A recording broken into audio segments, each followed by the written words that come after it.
500 years of solitude. The rise of modern science and industry brought about the next revolution in human-animal relations. During the agricultural revolution, humankind silenced animals and plants, and turned the animist grand opera into a dialogue between man and gods. During the scientific revolution, humankind silenced the gods too. The world was now a one-man show.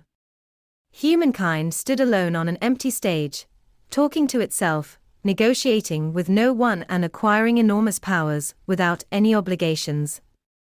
Having deciphered the mute laws of physics, chemistry and biology, humankind now does with them as it pleases. When an archaic hunter went out to the savannah, he asked the help of the wild bull, and the bull demanded something of the hunter. When an ancient farmer wanted his cows to produce lots of milk, he asked some great heavenly god for help, and the god stipulated his conditions. When the white-coated staff in Nestlé's research and development department want to increase dairy production, they study genetics, and the genes don't ask for anything in return. But just as the hunters and farmers had their myths, so do the people in the R&D department. Their most famous myth shamelessly plagiarizes the legend of the Tree of Knowledge and the Garden of Eden, but transports the action to the garden at Woolsthorpe Manor in Lincolnshire. According to this myth, Isaac Newton was sitting there under an apple tree when a ripe apple dropped on his head. Newton began wondering why the apple fell straight downwards, rather than sideways or upwards. His inquiry led him to discover gravity and the laws of Newtonian mechanics. Newton's story turns the Tree of Knowledge myth on its head. In the Garden of Eden, the serpent initiates the drama, tempting humans to sin, thereby bringing the wrath of God down upon them. Adam and Eve are a plaything for serpent and God alike. In contrast, in the Garden of Woolsthorpe, man is the sole agent. Though Newton himself was a deeply religious Christian, who devoted far more time to studying the Bible than the laws of physics, the scientific revolution that he helped launch pushed God to the sidelines. When Newton's successors came to write their Genesis myth, they had no use for either God or serpent. The Garden of Woolsthorpe is run by blind laws of nature, and the initiative to decipher these laws is strictly human. The story may begin with an apple falling on Newton's head, but the apple did not do it on purpose. In the Garden of Eden myth, humans are punished for their curiosity and for their wish to gain knowledge. God expels them from paradise. In the Garden of Woolsthorpe myth, nobody punishes Newton, just the opposite. Thanks to his curiosity, humankind gains a better understanding of the universe, becomes more powerful, and takes another step towards the technological paradise. Untold numbers of teachers throughout the world recount the Newton myth to encourage curiosity, implying that if only we gain enough knowledge, we can create paradise here on Earth. In fact, God is present even in the Newton myth. Newton himself is God. When biotechnology, nanotechnology, and the other fruits of science ripen, Homo sapiens will attain divine powers and come full circle back to the biblical tree of knowledge. Archaic hunter-gatherers were just another species of animal. Farmers saw themselves as the apex of creation. Scientists will upgrade us into gods. Whereas the agricultural revolution gave rise to theist religions, the scientific revolution gave birth to humanist religions, in which humans replaced gods. While theists worship theos, Greek for God, humanists worship humans. The founding idea of humanist religions such as liberalism, communism, and Nazism is that Homo sapiens has some unique and sacred essence that is the source of all meaning and authority in the universe. Everything that happens in the cosmos is judged to be good or bad according to its impact on Homo sapiens. Whereas theism justified traditional agriculture in the name of God, humanism has justified modern industrial farming in the name of man. Industrial farming sanctifies human needs, whims and wishes, while disregarding everything else. Industrial farming has no real interest in animals, which don't share the sanctity of human nature. And it has no use for gods, because modern science and technology give humans powers that far exceed those of the ancient gods. Science enables modern firms to subjugate cows, pigs and chickens to more extreme conditions than those prevailing in traditional agricultural societies.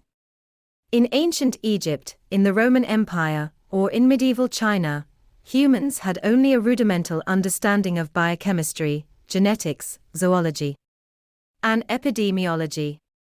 Consequently, their powers of manipulation were limited. In those days, pigs, cows and chickens ran free among the houses, and searched for edible treasures in the rubbish heap and in the nearby woods. If an ambitious peasant had tried to confine thousands of animals in a crowded coop, a deadly epidemic would probably have resulted, wiping out all the animals, as well as many of the villagers. No priest, shaman or god could have prevented it. But once modern science deciphered the secrets of epidemics, pathogens and antibiotics, industrial coops, pens and pigsties became feasible. With the help of vaccinations, medications, hormones, pesticides, central air conditioning systems and automatic feeders, it is now possible to pack tens of thousands of pigs, cows or chickens into neat rows of cramped cages, and produce meat, milk and eggs with unprecedented efficiency. In recent years, as people began to rethink human-animal relations, such practices have come under increasing criticism. We are suddenly showing unprecedented interest in the fate of so-called lower life forms, perhaps because we are about to become one. If and when computer programs attain superhuman intelligence and unprecedented power, should we begin valuing these programs more than we value humans? Would it be okay, for example, for an artificial intelligence to exploit humans and even kill them to further its own needs and desires? If it should never be allowed to do that, despite its superior intelligence and power, why is it ethical for humans to exploit and kill pigs? Do humans have some magical spark, in addition to higher intelligence and greater power, which distinguishes them from pigs, chickens, chimpanzees and computer programs alike? If yes, where did that spark come from, and why are we certain that an AI could never acquire it? If there is no such spark, would there be any reason to continue assigning special value to human life even after computers surpass humans in intelligence and power? Indeed, what exactly is it about humans that make us so intelligent and powerful in the first place, and how likely is it that non-human entities will ever rival and surpass us? The next chapter will examine the nature and power of Homo sapiens, not only in order to comprehend further our relations with other animals, but also to appreciate what the future might hold for us, and what relations between humans and superhumans might look like. Chapter 3. The Human Spark. There is no doubt that Homo sapiens is the most powerful species in the world. Homo sapiens also likes to think that it enjoys a superior moral status, and that human life has much greater value than the lives of pigs, elephants or wolves. This is less obvious. Does might make right? Is human life more precious than porcine life simply because the human collective is more powerful than the pig collective? The United States is far mightier than Afghanistan. Does this imply that American lives have greater intrinsic value than Afghan lives? In practice, American lives are more valued. Far more money is invested in the education, health and safety of the average American than of the average Afghan. Killing an American citizen creates a far greater international outcry than killing an Afghan citizen. Yet it is generally accepted that this is no more than an unjust result of the geopolitical balance of power. Afghanistan may have far less clout than the USA, yet the life of a child in the mountains of Tora Bora is considered every bit as sacred as the life of a child in Beverly Hills. In contrast, when we privilege human children over piglets, we want to believe that this reflects something deeper than the ecological balance of power. We want to believe that human lives really are superior in some fundamental way. We sapiens love telling ourselves that we enjoy some magical quality that not only accounts for our immense power, but also gives moral justification for our privileged status. What is this unique human spark? The traditional monotheist answer is that only sapiens have eternal souls.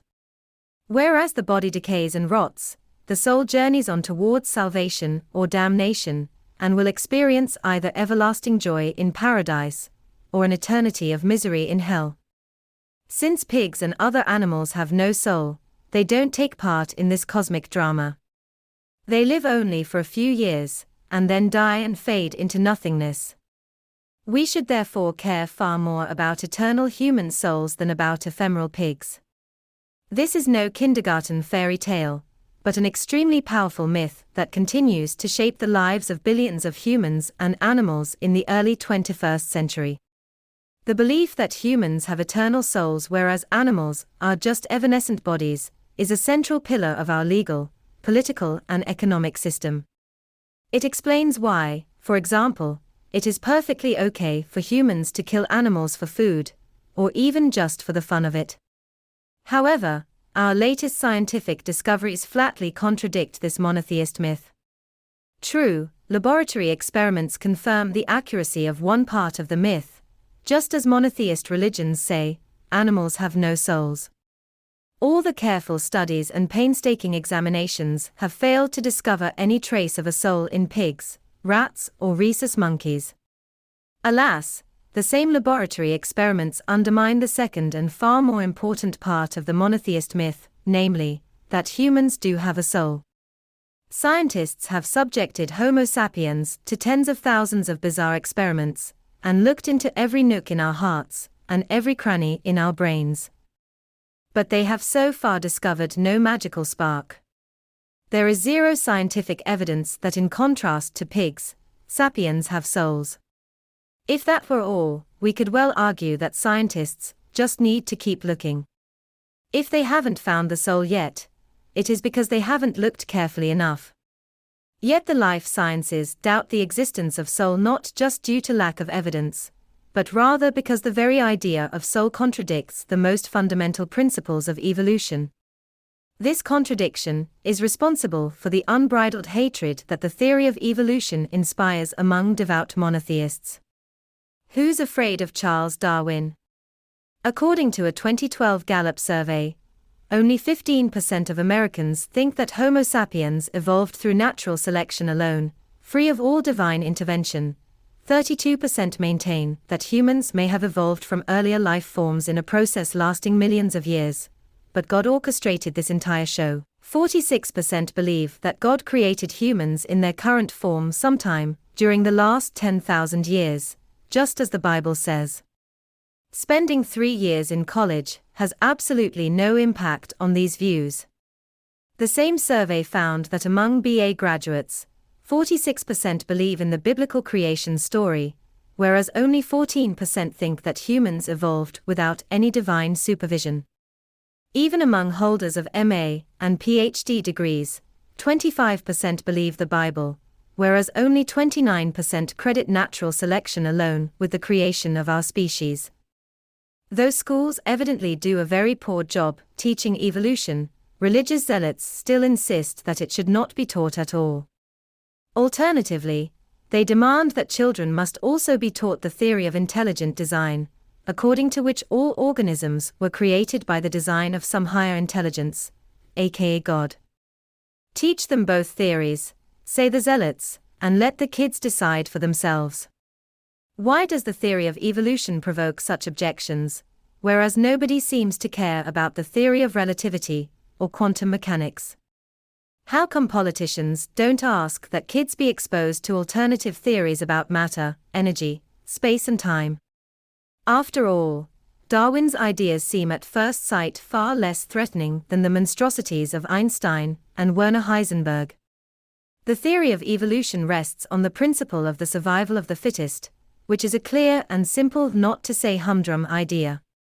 In contrast, the theory of relativity and quantum mechanics argue that you can twist time and space, that something can appear out of nothing, and that a cat can be both alive and dead at the same time. This makes a mockery of our common sense, yet nobody seeks to protect innocent schoolchildren from these scandalous ideas. Why? The theory of relativity makes nobody angry, because it doesn't contradict any of our cherished beliefs. Most people don't care an iota whether space and time are absolute or relative. If you think it is possible to bend space and time, well, be my guest.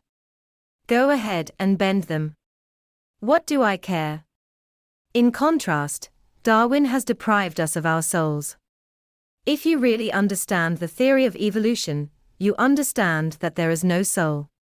This is a terrifying thought not only to devout Christians and Muslims, but also to many secular people, who don't hold any clear religious dogma, but nevertheless want to believe that each human possesses an eternal individual essence that remains unchanged throughout life, and can survive even death intact. The literal meaning of the word individual is something that cannot be divided. That I am an individual implies that my true self is a holistic entity rather than an assemblage of separate parts. This indivisible essence allegedly endures from one moment to the next without losing or absorbing anything. My body and brain undergo a constant process of change, as neurons fire, hormones flow and muscles contract.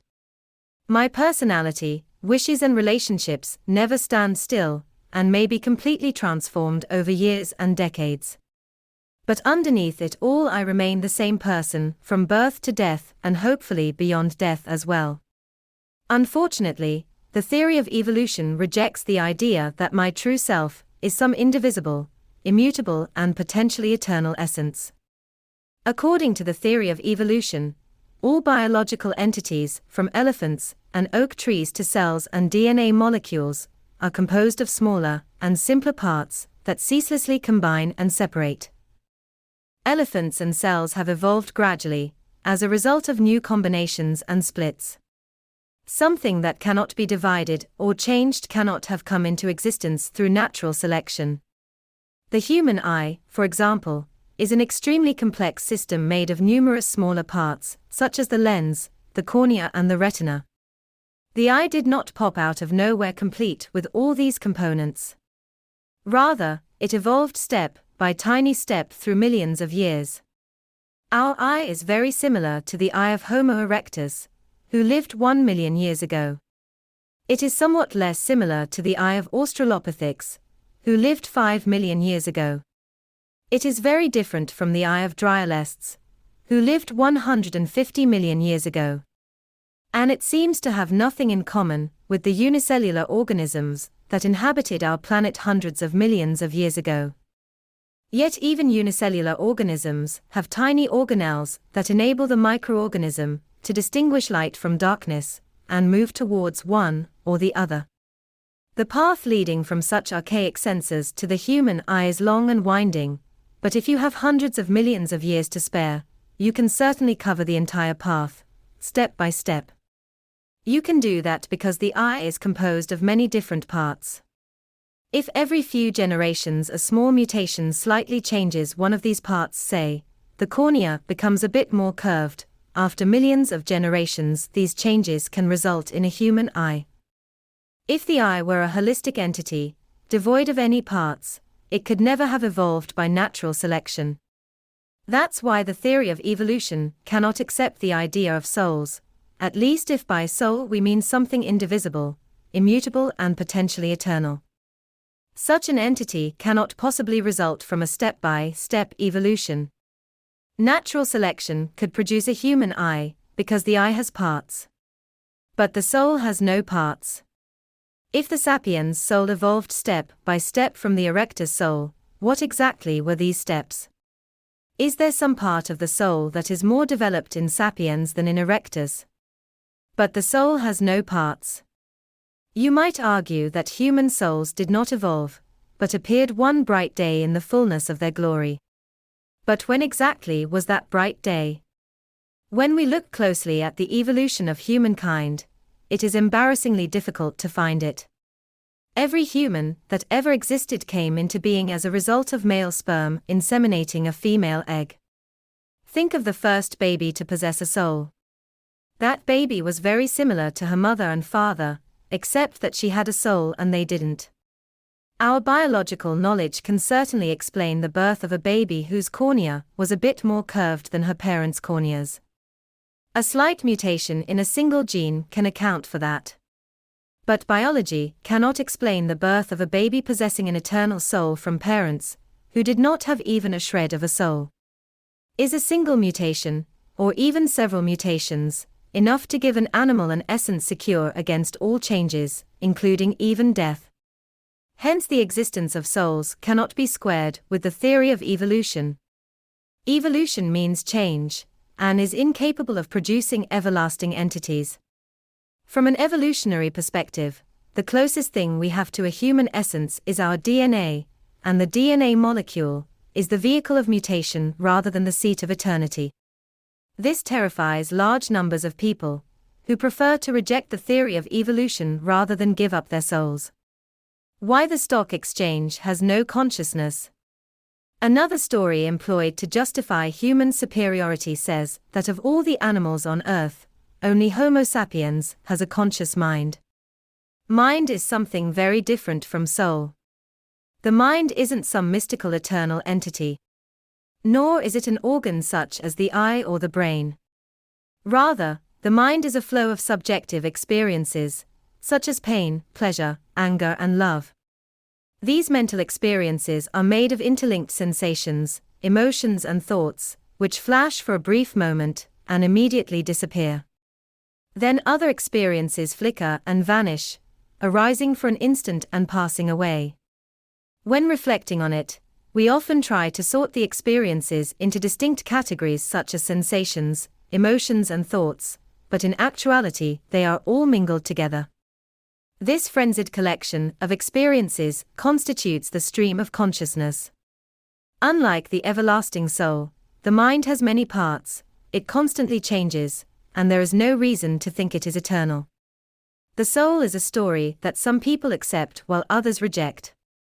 The stream of consciousness, in contrast, is the concrete reality we directly witness every moment. It is the surest thing in the world. You cannot doubt its existence. Even when we are consumed by doubt and ask ourselves, do subjective experiences really exist, we can be certain that we are experiencing doubt. What exactly are the conscious experiences that constitute the flow of the mind? Every subjective experience has two fundamental characteristics: sensation and desire. Robots and computers have no consciousness, because despite their myriad abilities, they feel nothing and crave nothing. A robot may have an energy sensor that signals to its central processing unit when the battery is about to run out. The robot may then move towards an electrical socket, plug itself in, and recharge its battery. However, throughout this process the robot doesn't experience anything. In contrast, a human being depleted of energy feels hunger and craves to stop this unpleasant sensation. That's why we say that humans are conscious beings and robots aren't, and why it is a crime to make people work until they collapse from hunger and exhaustion, whereas making robots work until their batteries run out carries no moral opprobrium. And what about animals? Are they conscious? Do they have subjective experiences? Is it okay to force a horse to work until he collapses from exhaustion? As noted earlier, the life sciences currently argue that all mammals and birds, and at least some reptiles and fish, have sensations and emotions. However, the most up-to-date theories also maintain that sensations and emotions are biochemical data processing algorithms. Since we know that robots and computers process data without having any subjective experiences, maybe it works the same with animals. Indeed, we know that even in humans many sensory and emotional brain circuits can process data and initiate actions completely unconsciously. So perhaps behind all the sensations and emotions we ascribe to animals, hunger, fear, love, and loyalty, lurk only unconscious algorithms rather than subjective experiences. This theory was upheld by the father of modern philosophy, René Descartes.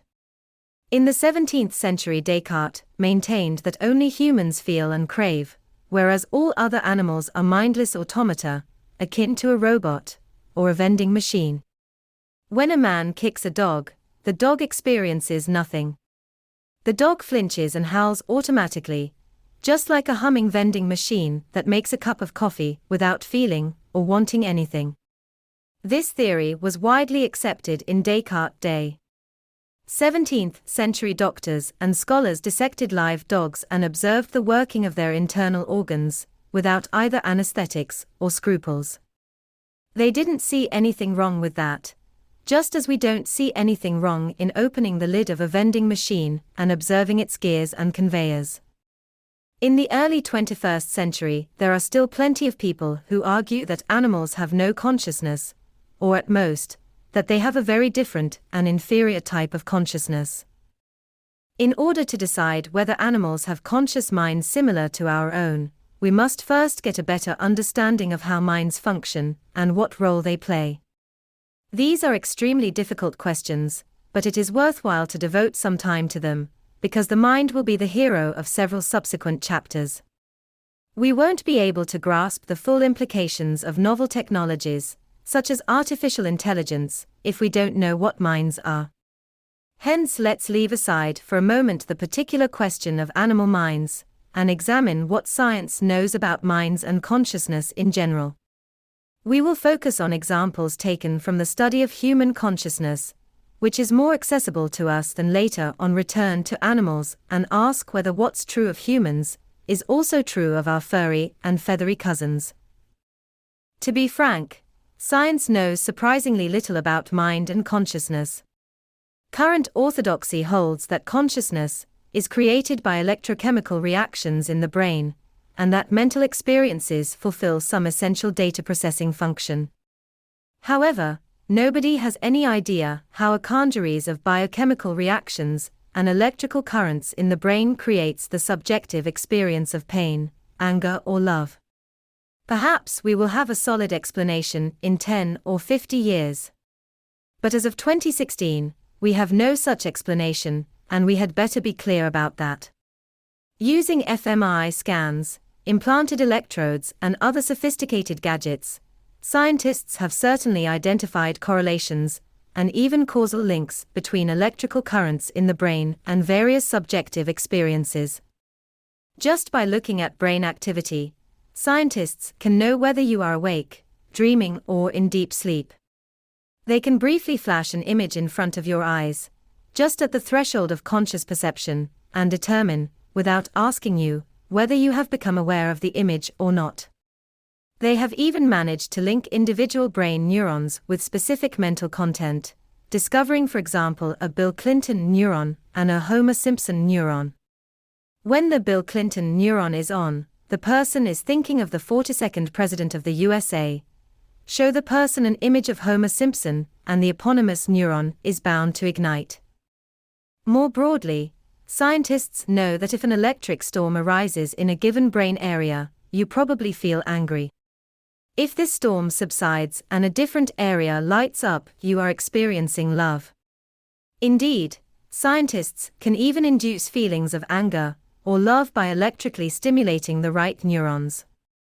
But how on earth does the movement of electrons from one place to the other translate into a subjective image of Bill Clinton, or a subjective feeling of anger or love?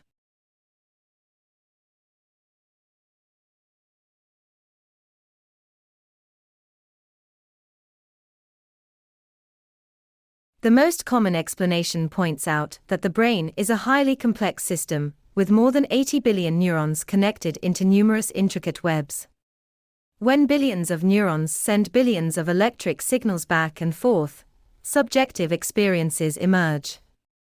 Even though the sending and receiving of each electric signal is a simple biochemical phenomenon, the interaction among all these signals creates something far more complex: the stream of consciousness.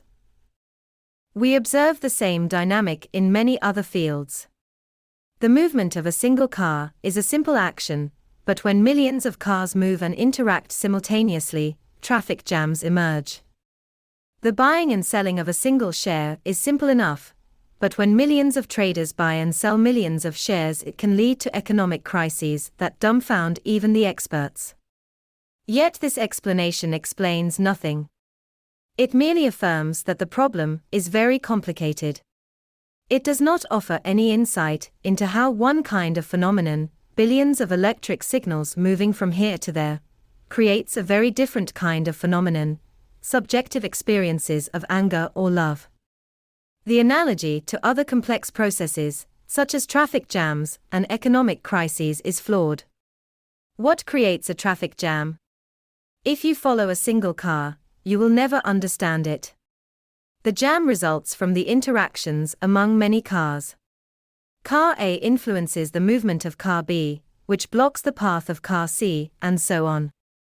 Yet if you map the movements of all the relevant cars, and how each impacts the other, you will get a complete account of the traffic jam.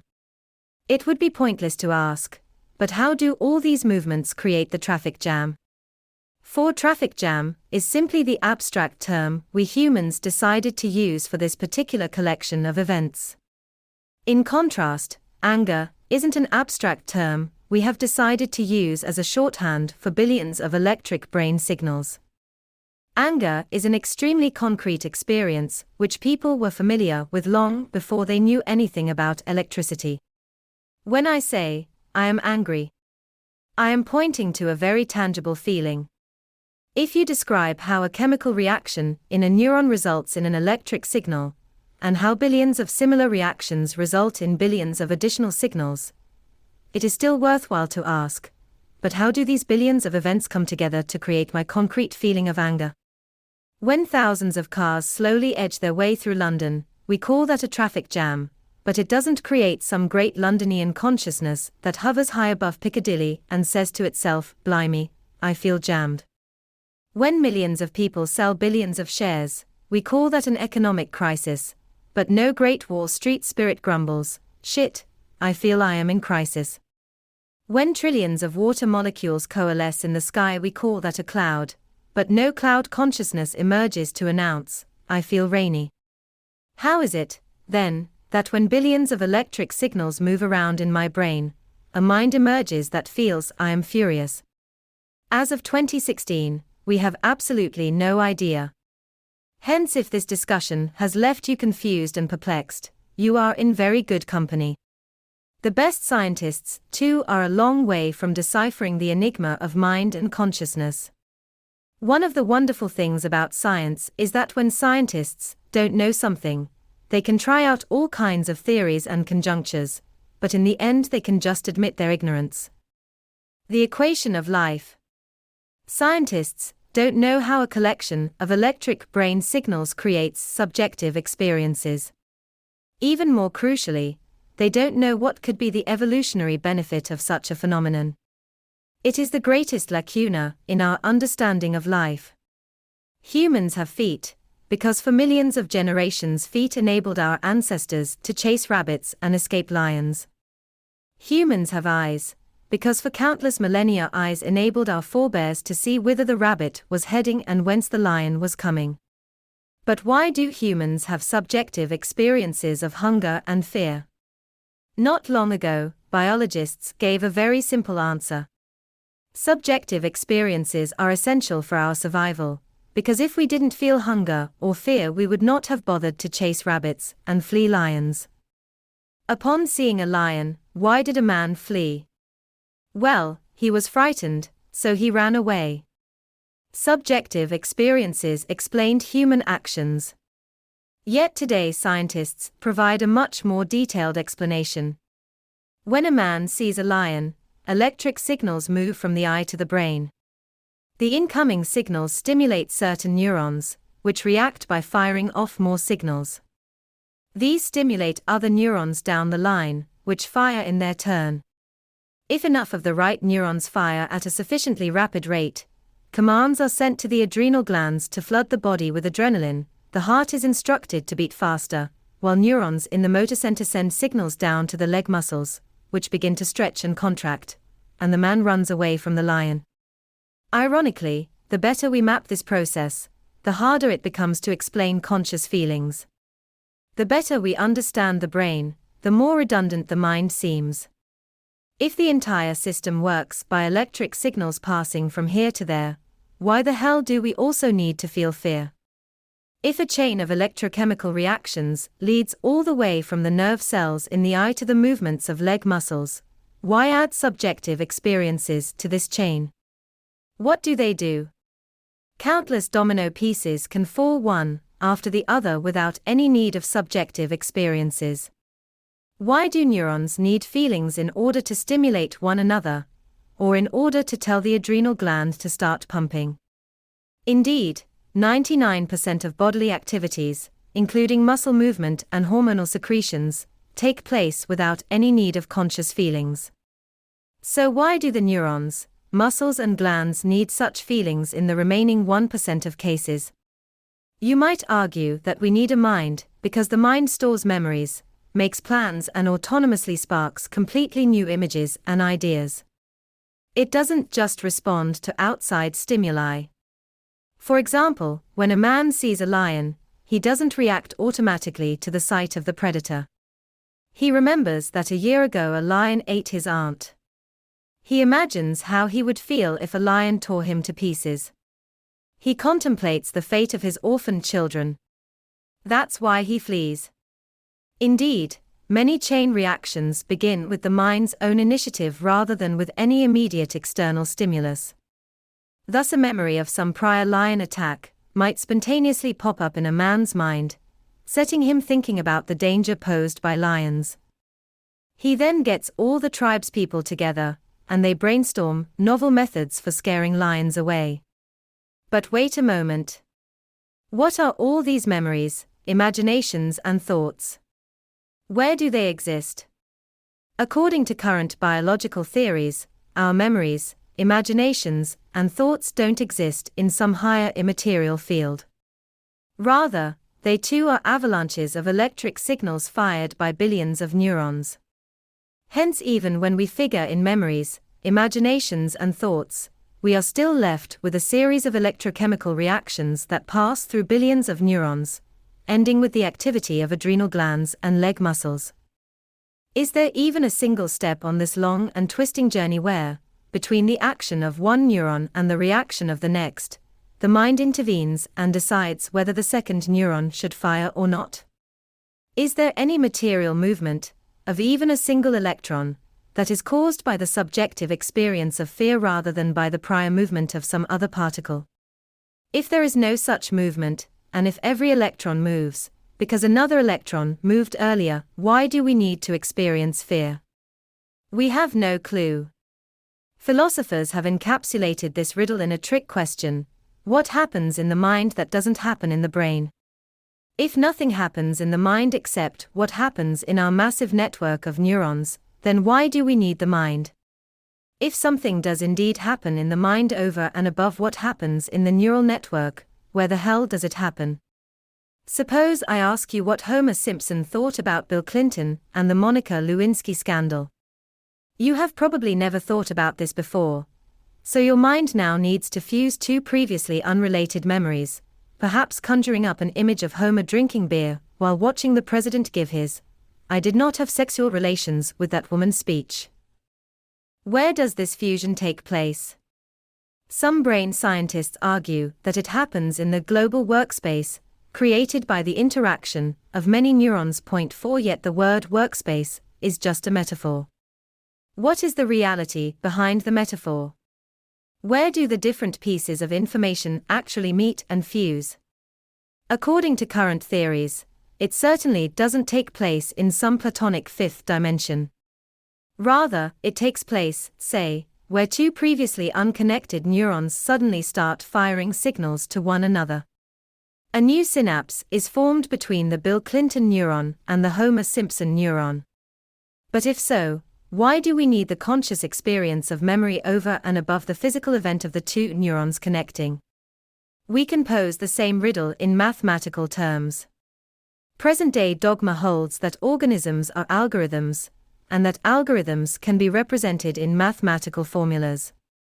You can use numbers and mathematical symbols to write the series of steps a vending machine takes to prepare a cup of tea, and the series of steps a brain takes when it is alarmed by the approach of a lion. If so, and if conscious experiences fulfill some important function, they must have a mathematical representation. for they are an essential part of the algorithm. When we write the fear algorithm, and break fear down into a series of precise calculations, we should be able to point out, here, step number 93 in the calculation process, this is the subjective experience of fear. But is there any algorithm in the huge realm of mathematics that contains a subjective experience? So far, we don't know of any such algorithm. Despite the vast knowledge we have gained in the fields of mathematics and computer science, none of the data processing systems we have created needs subjective experiences in order to function, and none feels pain, pleasure, anger, or love. Maybe we need subjective experiences in order to think about ourselves. An animal wandering the savannah and calculating its chances of survival and reproduction must represent its own actions and decisions to itself, and sometimes communicate them to other animals as well. As the brain tries to create a model of its own decisions, it gets trapped in an infinite digression, an abracadabra. Out of this loop, consciousness pops out.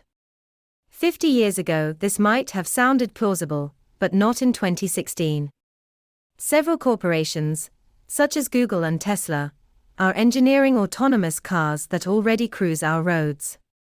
The algorithms controlling the autonomous car make millions of calculations each second concerning other cars, pedestrians, traffic lights, and potholes.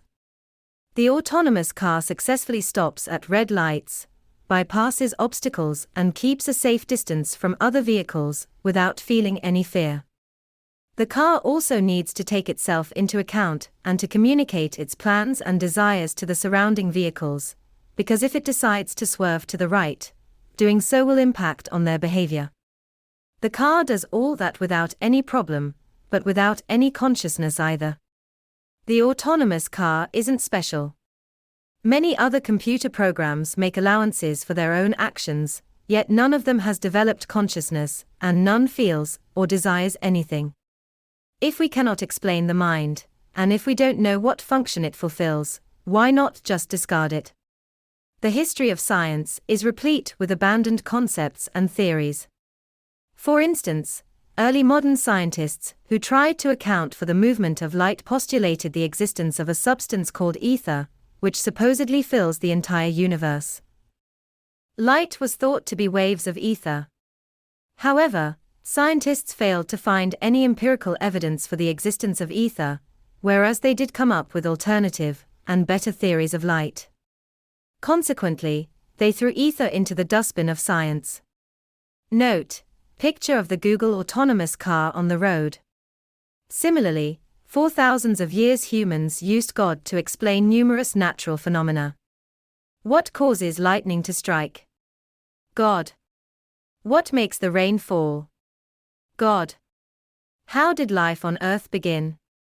God did it. Over the last few centuries, scientists have not discovered any empirical evidence for God's existence, while they did find much more detailed explanations for lightning strikes, rain, and the origins of life.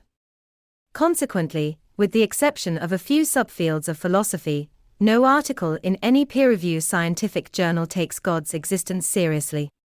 Historians don't argue that the Allies won the Second World War because God was on their side. Economists don't blame God for the 1929 economic crisis, and geologists don't invoke his will to explain tectonic plate movements. The same fate has befallen the soul. For thousands of years people believed that all our actions and decisions emanate from our souls. Yet in the absence of any supporting evidence, and given the existence of much more detailed alternative theories, the life sciences have ditched the soul. As private individuals, many biologists and doctors may go on believing in souls. Yet they never write about them in serious scientific journals. Maybe the mind should join the soul, God and ether in the dustbin of science. After all, no one has ever seen experiences of pain or love through a microscope, and we have a very detailed biochemical explanation for pain and love that leaves no room for subjective experiences. However, there is a crucial difference between mind and soul, as well as between mind and God. Whereas the existence of eternal souls is pure conjecture, the experience of pain is a direct and very tangible reality. When I step on a nail, I can be 100% certain that I feel pain, even if I so far lack a scientific explanation for it. In contrast, I cannot be certain that if the wound becomes infected and I die of gangrene, my soul will continue to exist. It's a very interesting and comforting story, which I would be happy to believe, but I have no direct evidence for its veracity. Since all scientists constantly experience subjective feelings such as pain and doubt, they cannot deny their existence. Another way to dismiss mind and consciousness is to deny their relevance rather than their existence.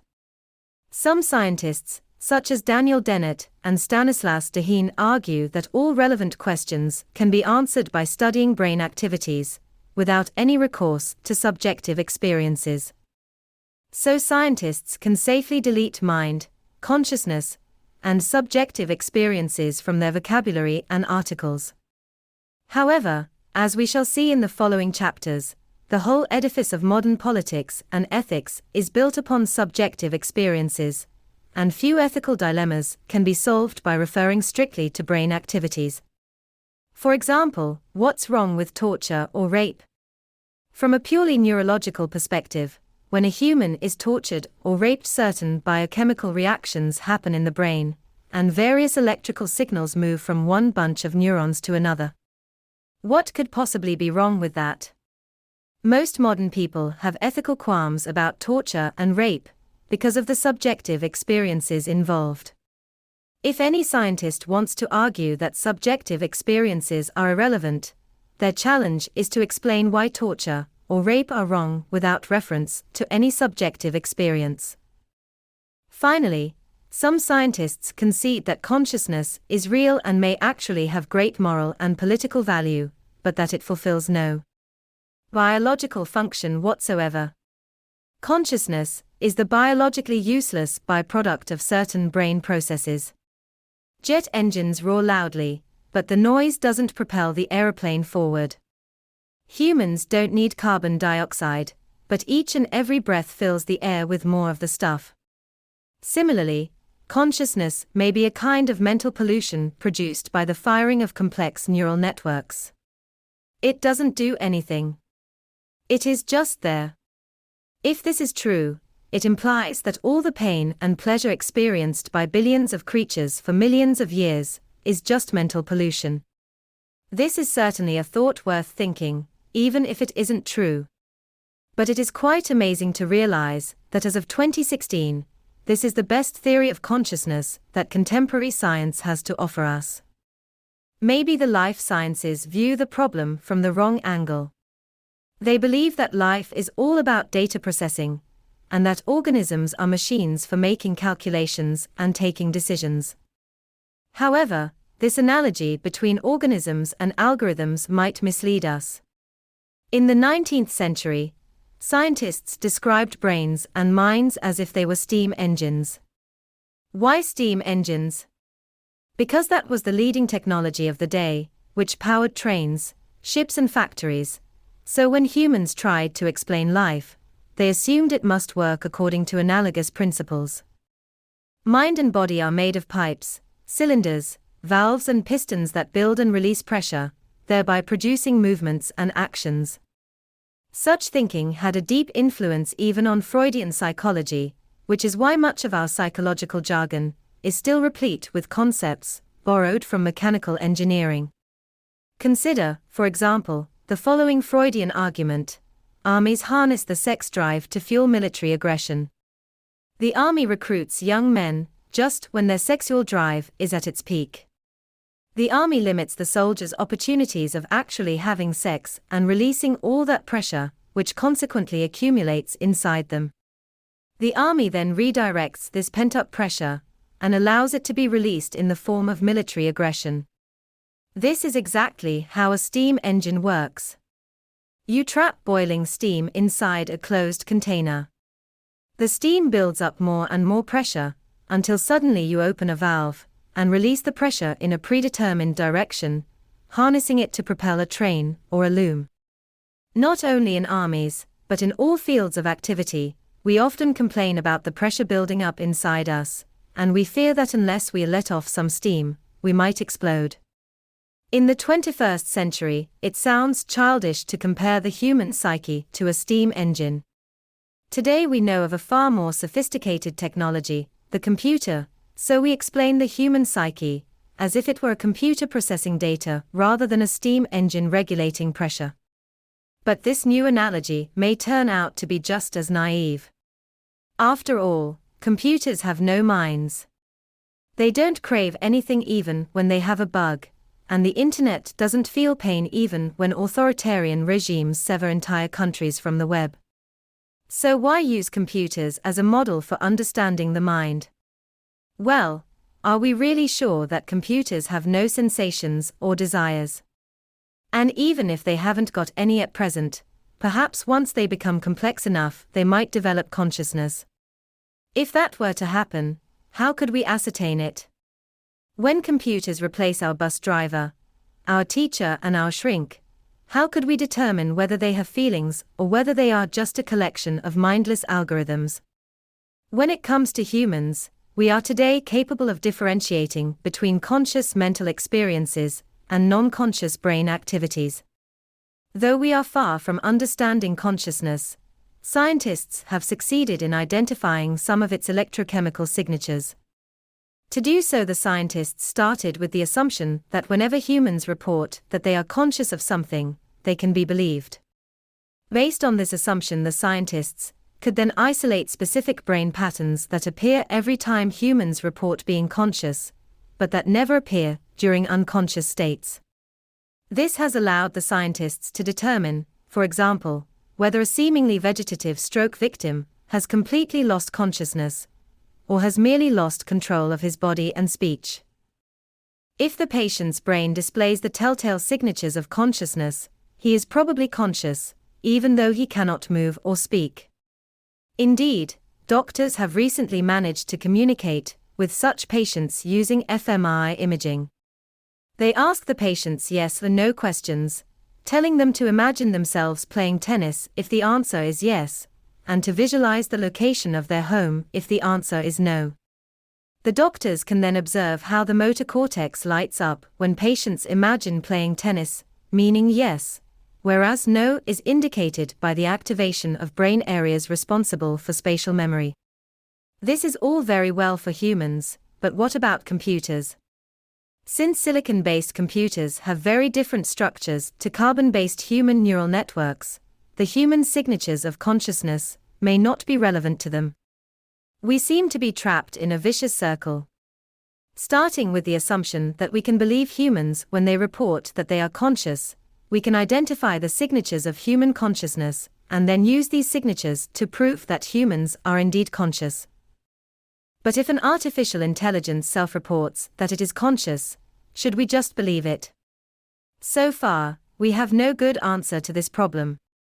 Already thousands of years ago, philosophers realized that there is no way to prove conclusively that anyone other than oneself has a mind. Indeed, even in the case of other humans, we just assume they have consciousness, we cannot know that for certain. Perhaps I am the only being in the entire universe who feels anything, and all other humans and animals are just mindless robots. Perhaps I am dreaming, and everyone I meet is just a character in my dream. Perhaps I am trapped inside a virtual world, and all the beings I see are merely simulations. According to current scientific dogma, everything I experience is the result of electrical activity in my brain, and it should therefore be theoretically feasible to simulate an entire virtual world that I could not possibly distinguish from the real world. Some brain scientists believe that in the not-too-distant future, we shall actually do such things. Well, maybe it has already been done to you. For all you know, the year might be 2216, and you are a bored teenager, immersed inside a virtual world game that simulates the primitive and exciting world of the early 21st century. Once you acknowledge the mere feasibility of this scenario, mathematics leads you to a very scary conclusion. Since there is only one real world, whereas the number of potential virtual worlds is infinite, the probability that you happen to inhabit the sole real world is almost zero. None of our scientific breakthroughs has managed to overcome this notorious problem of other minds. The best test that scholars have so far come up with is called the Turing test, but it examines only social conventions. According to the Turing test, in order to determine whether a computer has a mind, you should communicate simultaneously both with that computer and with a real person, without knowing which is which. You can ask whatever questions you want, you can play games, argue, and even flirt with them. Take as much time as you like. Then you need to decide which is the computer and which is the human. If you cannot make up your mind, or if you make a mistake, the computer has passed the Turing test, and we should treat it as if it really has a mind. However, that won't really be a proof, of course. Acknowledging the existence of other minds is merely a social and legal convention. The Turing test was invented in 1950 by the British mathematician Alan Turing, one of the fathers of the computer age. Turing was also a gay man in a period when homosexuality was illegal in Britain.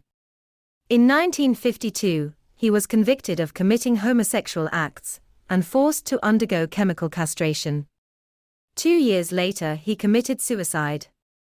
The Turing test is simply a replication of a mundane test every gay man had to undergo in 1950 Britain. Can you pass for a straight man? Turing knew from personal experience that it didn't matter who you really were, it mattered only what others thought about you. According to Turing, in the future computers would be just like gay men in the 1950s. It won't matter whether computers will actually be conscious or not. It will matter only what people think about it. The depressing lives of laboratory rats. Having acquainted ourselves with the mind, and with how little we really know about it, we can return to the question of whether other animals have minds. Some animals, such as dogs, certainly pass a modified version of the Turing test. When humans try to determine whether an entity is conscious, what we usually look for is not mathematical aptitude or good memory, but rather the ability to create emotional relationships with us. People sometimes develop deep emotional attachments to fetishes like weapons, cars, and even underwear, but these attachments are one-sided and never develop into relationships. The fact that dogs can be party to emotional relationships with humans convinces most dog owners that dogs are not mindless automata. This, however, won't satisfy skeptics, who point out that emotions are algorithms, and that no known algorithm requires consciousness in order to function. Whenever an animal displays complex emotional behavior, we cannot prove that this is not the result of some very sophisticated, but non-conscious algorithm. This argument, of course, can be applied to humans too. Everything a human does, including reporting on allegedly conscious states, might in theory be the work of non-conscious algorithms. In the case of humans, we nevertheless assume that whenever someone reports that he or she is conscious, we can take their word for it. Based on this minimal assumption, we can today identify the brain signatures of consciousness, which can then be used systematically to differentiate conscious from non-conscious states in humans. Yet since animal brains share many features with human brains, as our understanding of the signatures of consciousness deepens, we might be able to use them to determine if and when other animals are conscious. If a canine brain shows similar patterns to those of a conscious human brain, this will provide strong evidence that dogs are conscious. Initial tests on monkeys and mice indicate that at least monkey and mice brains indeed display the signatures of consciousness. 8 However, given the differences between animal brains and human brains, and given that we are still far from deciphering all the secrets of consciousness, developing decisive tests that will satisfy the skeptics might take decades. Who should carry the burden of proof in the meantime? Do we consider dogs to be mindless machines until proven otherwise? Or do we treat dogs as conscious beings as long as nobody comes up with some convincing counter-evidence? On the 7th of July 2012, leading experts in neurobiology and the cognitive sciences gathered at the University of Cambridge and signed the Cambridge Declaration on Consciousness, which says that convergent evidence indicates that non-human animals have the neuroanatomical, neurochemical, and neurophysiological substrates of conscious states along with the capacity to exhibit intentional behaviors. Consequently, the weight of evidence indicates that humans are not unique in possessing the neurological substrates that generate consciousness. Non-human animals, including all mammals and birds, and many other creatures, including octopuses, also possess these neurological substrates. This declaration stops short of saying that other animals are conscious, because we still lack the smoking gun. But it does shift the burden of proof to those who think otherwise. Responding to the shifting winds of the scientific community, in May 2015 New Zealand became the first country in the world to legally recognize animals as sentient beings, when the New Zealand Parliament passed the Animal Welfare Amendment Act. The Act stipulates that it is now obligatory to recognize animals as sentient, and hence attend properly to their welfare in contexts, such as animal husbandry. In a country with far more sheep than humans, 30 million vs 4.5 million, that is a very significant statement. The Canadian province of Quebec has since passed a similar act, and other countries are likely to follow suit. Many business corporations also recognize animals as sentient beings, though paradoxically, this often exposes the animals to rather unpleasant laboratory tests. For example, pharmaceutical companies routinely use rats as experimental subjects in the development of antidepressants. According to one widely used protocol, you take 100 rats, for statistical reliability, and place each rat inside a glass tube filled with water. The rats struggle again and again to climb out of the tubes, without success. After 15 minutes, most give up and stop moving. They just float in the tube, apathetic to their surroundings. You now take another 100 rats, throw them in, but fish them out of the tube after 14 minutes, just before they are about to despair. You dry them, feed them, give them a little rest, and then throw them back in. The second time, most rats struggle for 20 minutes before calling it quits. Why the extra 6 minutes? Because the memory of past success triggers the release of some biochemical in the brain that gives the rats hope and delays the advent of despair. If we could only isolate this biochemical, we might use it as an antidepressant for humans. But numerous chemicals flood a rat's brain at any given moment. How can we pinpoint the right one? For this you take more groups of rats, who have never participated in the test before. You inject each group with a particular chemical, which you suspect to be the hoped-for antidepressant. You throw the rats into the water. If rats injected with chemical A struggle for only 15 minutes before becoming depressed, you can cross out A on your list. If rats injected with chemical B go on thrashing for 20 minutes, you can tell the CEO and the shareholders that you might have just hit the jackpot. Note: picture of 2 rats. Left, a hopeful rat struggling to escape the glass tube. Right, an apathetic rat floating in the glass tube, having lost all hope. Skeptics could object that this entire description needlessly humanizes rats. Rats experience neither hope nor despair.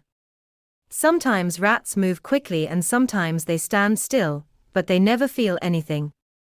They are driven only by non-conscious algorithms. Yet if so, what's the point of all these experiments? Psychiatric drugs are aimed to induce changes not just in human behavior, but above all in human feeling. When customers go to a psychiatrist and say, "Doctor, give me something that will lift me out of this depression," they don't want a mechanical stimulant that will cause them to flail about while still feeling blue. They want to feel cheerful. Conducting experiments on rats can help corporations develop such a magic pill only if they presuppose that rat behavior is accompanied by human-like emotions. And indeed, this is a common presupposition in psychiatric laboratories. The self-conscious chimpanzee. Another attempt to enshrine human superiority accepts that rats, dogs and other animals have consciousness, but argues that, unlike humans, they lack self-consciousness.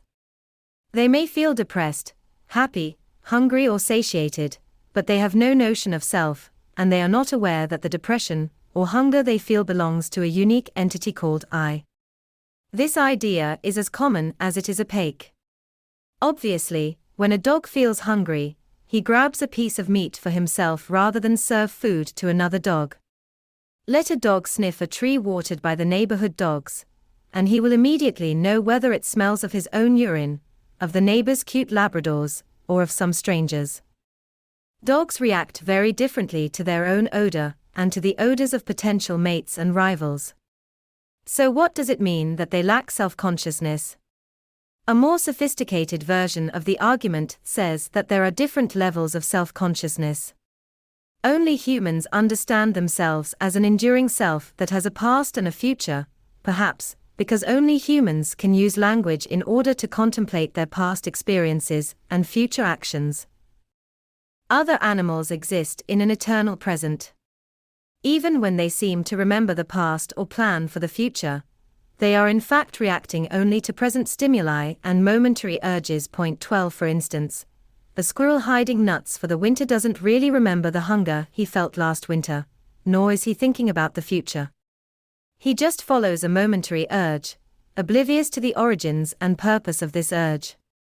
That's why even very young squirrels, who haven't yet lived through a winter and hence cannot remember winter, nevertheless cache nuts during the summer. Yet it is unclear why language should be a necessary condition for being aware of past or future events. The fact that humans use language to do so is hardly a proof. Humans also use language to express their love or their fear, but other animals may well experience and even express love and fear non-verbally. Indeed, humans themselves are often aware of past and future events without verbalizing them. Especially in dream states, we can be aware of entire non-verbal narratives, which upon waking we struggle to describe in words. Various experiments indicate that at least some animals, including birds, such as parrots and scrub jays, do remember individual incidents and consciously plan for future eventualities. However, it is impossible to prove this beyond doubt, because no matter how sophisticated a behavior an animal exhibits, skeptics can always claim that it results from unconscious algorithms in its brain rather than from conscious images in its mind.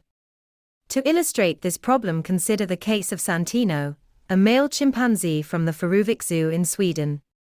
To relieve the boredom in his compound, Santino developed an exciting hobby, throwing stones at visitors to the zoo. In itself, this is hardly unique. Angry chimpanzees often throw stones, sticks and even excrement. However, Santino was planning his moves in advance. During the early morning, long before the zoo opened for visitors, Santino collected projectiles and placed them in a heap, without showing any visible signs of anger.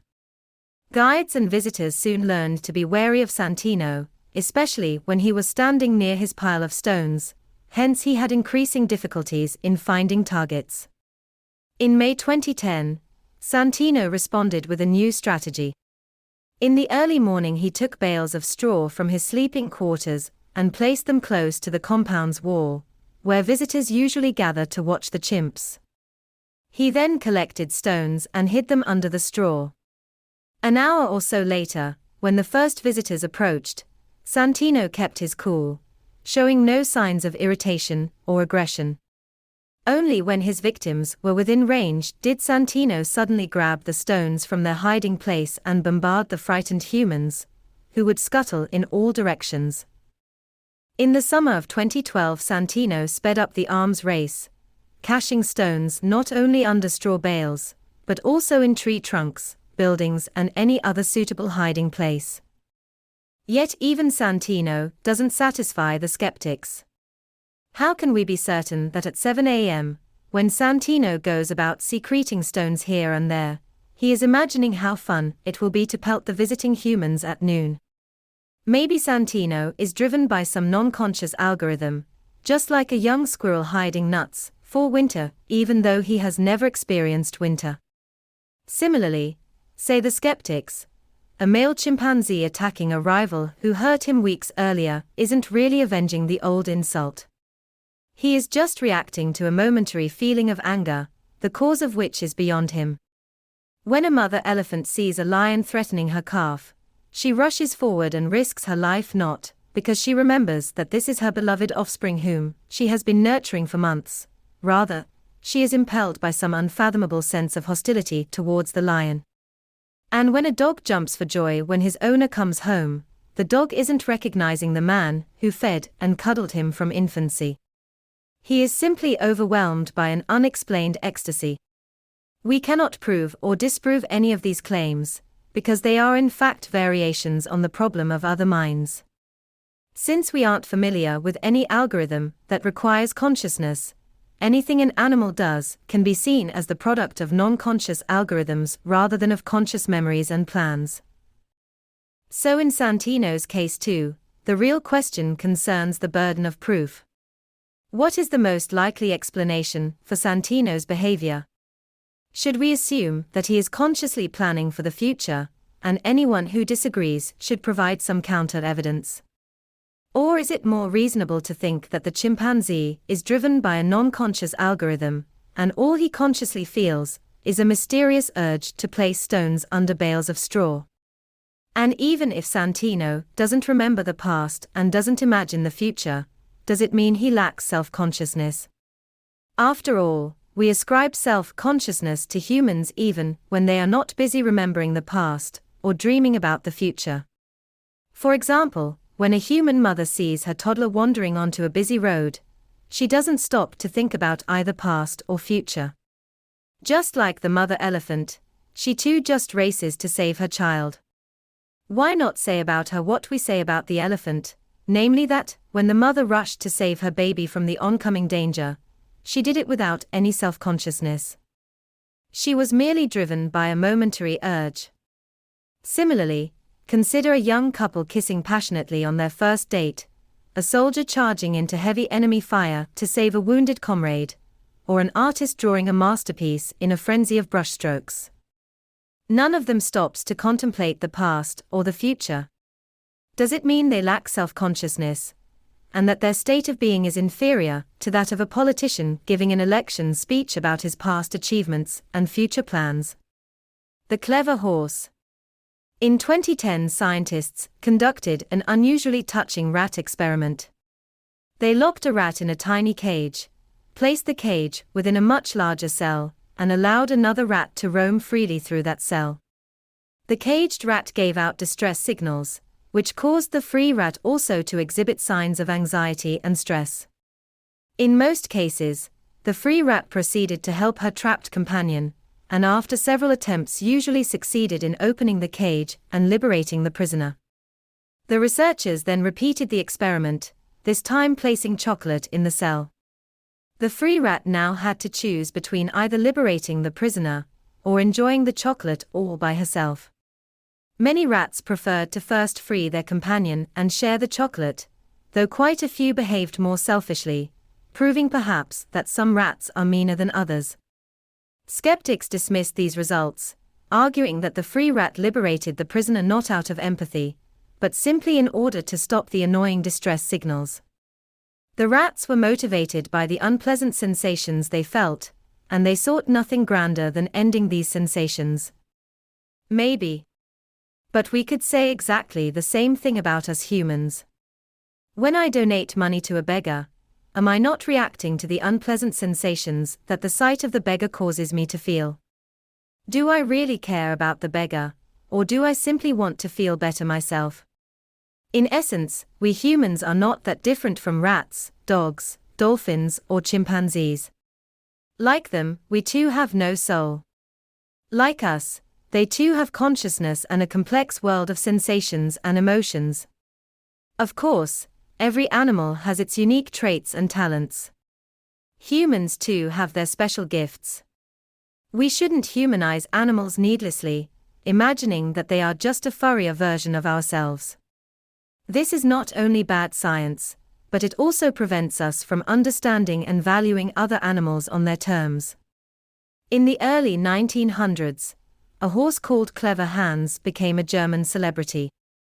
Touring Germany's towns and villages, Hans showed off a remarkable grasp of the German language, and an even more remarkable mastery of mathematics. When asked, "Hans, what is 4 times 3?" Hans tapped his hoof 12 times. When shown a written message asking, "What is 20 minus 11?" Hans tapped 9 times, with commendable Prussian precision. In 1904, the German Board of Education appointed a special scientific commission headed by a psychologist to look into the matter. The 13 members of the commission, which included a circus manager and a veterinarian, were convinced this must be a scam, but despite their best efforts, they couldn't uncover any fraud or subterfuge. Even when Hans was separated from his owner, and complete strangers presented him with the questions, Hans still got most of the answers right. In 1907, the psychologist Oskar Pfungst began another investigation that finally revealed the truth. It turned out that Hans got the answers right by carefully observing the body language and facial expressions of his interlocutors. When Hans was asked what is 4 times 3, he knew from past experience that the human was expecting him to tap his hoof a given number of times. He began tapping, while closely monitoring the human.